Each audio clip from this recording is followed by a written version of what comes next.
There is a war that's been going on for thousands of years on Earth, since the fall of Atlantis. This is not the light versus the dark. It is a war which has only grown more chaotic due to media programming, of the West in particular. I adore these opportunities to speak with you, to exchange ideas with you. It is a great pleasure to be a part of your lives, to have a chance to directly inspire you with my words, energies, and communications. And it is a blessed time to be alive. You do not know what we might have desired to exchange for the chance to have the energies at hand that you do in your time back in ours. I say that knowing full well that they are yet still challenging for you. But while there is much that is erupting on your planet that is a reflection of darkness, it is also coming up with great purpose, too clear to show itself, to open the door to transmutation and to be changed.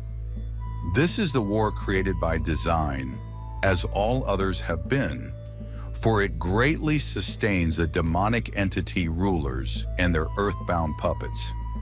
There is one thing which helps the dark entities of the astral thrive. Most do not know this, even though it is the talk of the online community on a daily basis. It is talk and hate, two sides throwing blame at each other, thinking one is better than the other, thinking one is somehow more special than the other. There is almost zero true effort in trying to understand how this particular issue has come to this point, and how the faults seen in one are a reflection of the other. This would be the feminine and masculine energies, man and woman hating each other. This creates a type of a nectar energy for the dark elites and demonic entities on the astral plane, as your own light dims. They have done and continue to do everything they can to create more division between the two equally sacred energies.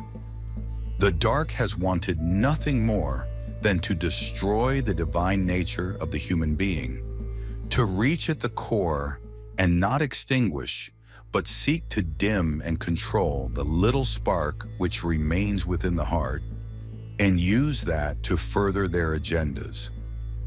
It is a simple metaphor. It is akin to when you wish to change something about yourself. First, you must become aware of it. You must know what the pattern is that you wish to exchange for a better one. And while this may seem simplistic for what is happening on your planet, it is one and the same in principle. The awareness of what is not working must be seen and understood to a degree in order to shift. So hold these moments of difficulty in your heart with hope that you can envision and hold the future change simultaneously with that which surfaces from the depths of darkness. That way it does not surface only to drag you down, to weigh on your mind or spirit, but serves to inspire. What is the change that you wish to bring into the world?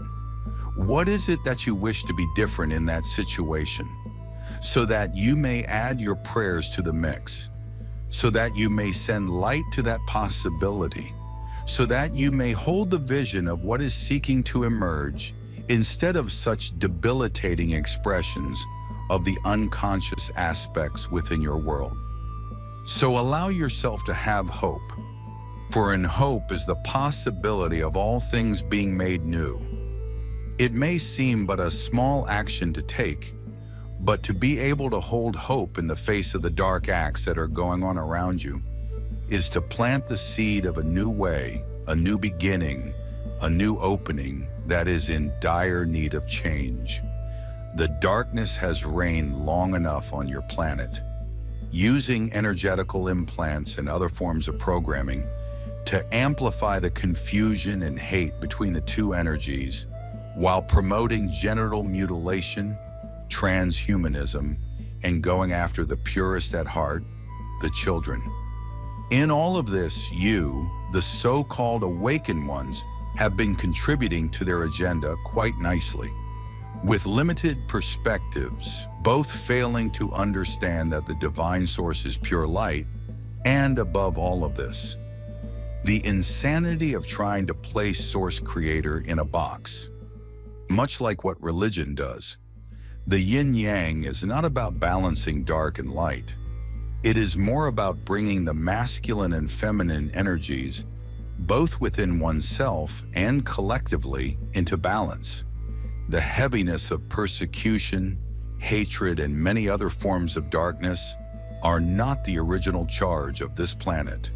The plan has been mutated, changed, and altered many times and is seeking a return to its original blueprint. This is what I came in my lifetime to proclaim. And while some heard my message, it fell deaf upon many ears. And yet I did not despair. I knew it was the truth.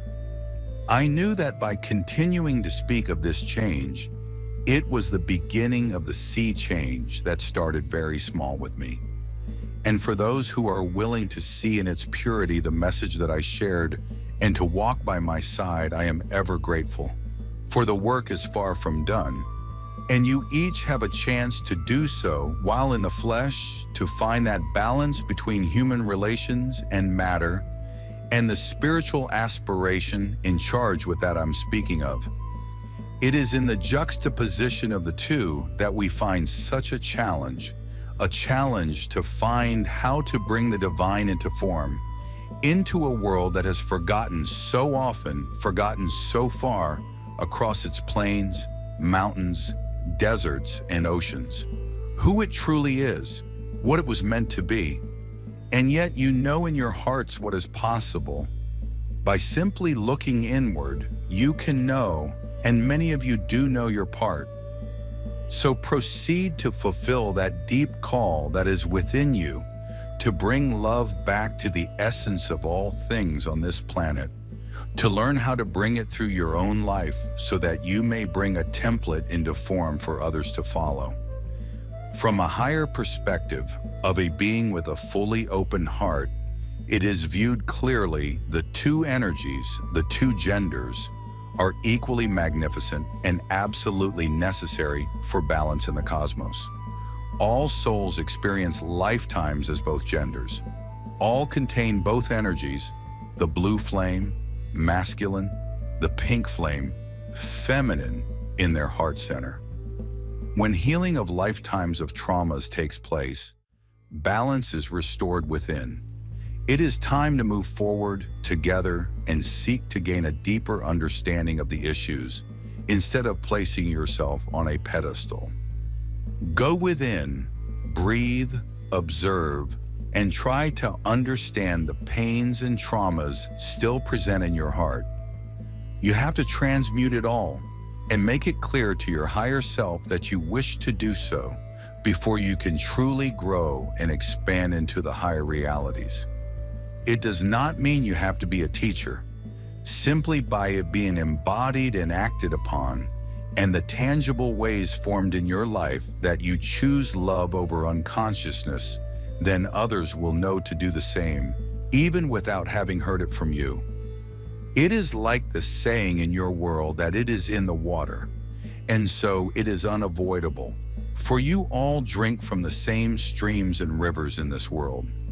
So when you embody something that can have far-reaching effects, far greater than you can imagine, and the more individuals who embody acts of love, devotion to the original template of this earth through their lives, then that change becomes like a roaring river flowing into your ocean, spreading far and wide around the world. And that sea change becomes far greater than it was when I was alive on your planet. I leave this with you to ponder, to remember. Your part is greatly needed, that it is a blessing despite what you may assume your impact to be. So drop any suppositions about this and simply be who you are as your best self in divine expression, in human form, full of love, emanating the consciousness of our collective oneness.